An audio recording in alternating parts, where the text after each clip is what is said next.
참 우리가 사는 세상이 뭔가가 충만한 것 같은데 의외로 아무것도 아니고 무엇인지도 모르는 상황으로 살아가고 있는 사람들이 참 많습니다.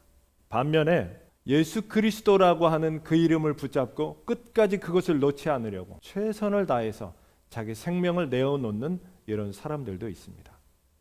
바로 그 사람이 스데반이었습니다. 이 순교가 있고 난 이후에 그 그리스도인들에게는 극심한 박해가 일어나기 시작합니다. 이러한 상황 가운데서 네 부류의 사람들이 등장을 하게 됩니다.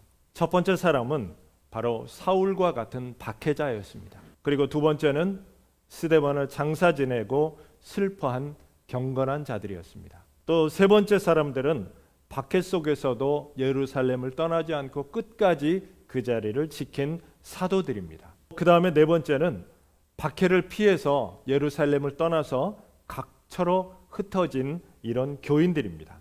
이 네 부류 중에 첫 번째 사람이었던 박해자. 그런데 이 박해자 중에 사울은 다메섹으로 가는 길에서 주님을 만나고 오히려 예수 그리스도의 복음을 전하는 훌륭한 사도가 되는 것인데요. 사도 바울에게는 여기서 가름하고 두 번째 경건한 자들을 살펴보면 이 스데반의 죽음을 안타까워했다라고 볼 수 있습니다.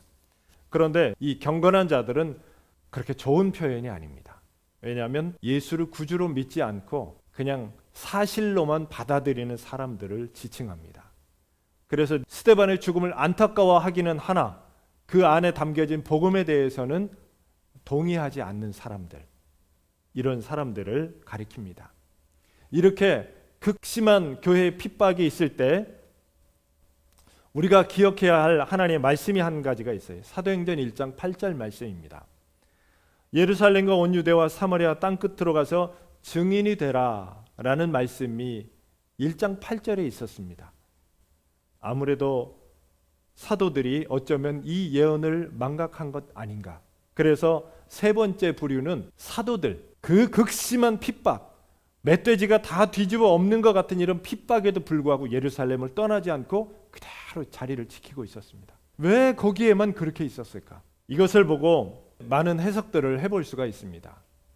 그 영광의 자리 지켰던 마음이 사명감도 있을 수 있겠지만 그곳에 안주하고 싶은 그런 마음은 있지 않았을까라는 생각을 해보게 됩니다. 또 한 부류의 사람들이 있었습니다.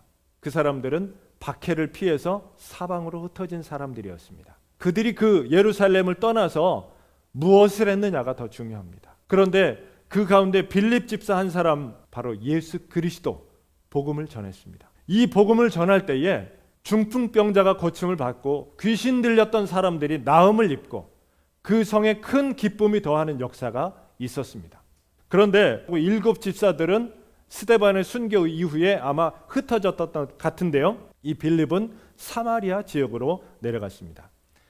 그곳에 가서 복음을 전했습니다. 초대교회 7 집사는 7명 전원이 헬라파였습니다. 이 헬라파는 해외에 나가 살다가 헬라어를 사용할 줄 아는 유대인들입니다. 헬라파 유대인들이 봤을 때는요, 사마리아인이나 자기들이나 동변상련이에요.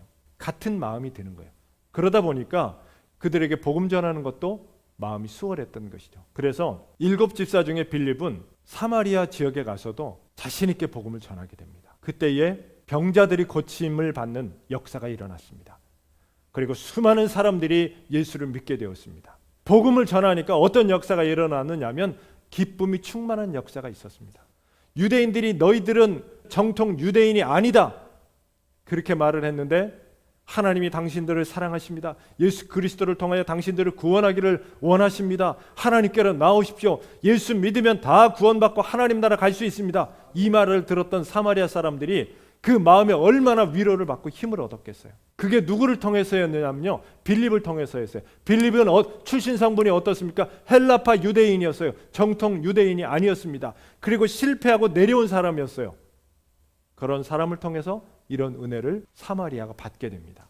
확실한 것은 우리의 성공 여부로 복음이 전해지는 것도 아니고요, 우리의 성공으로 기쁨이 충만한 것도 아니다라는 사실입니다.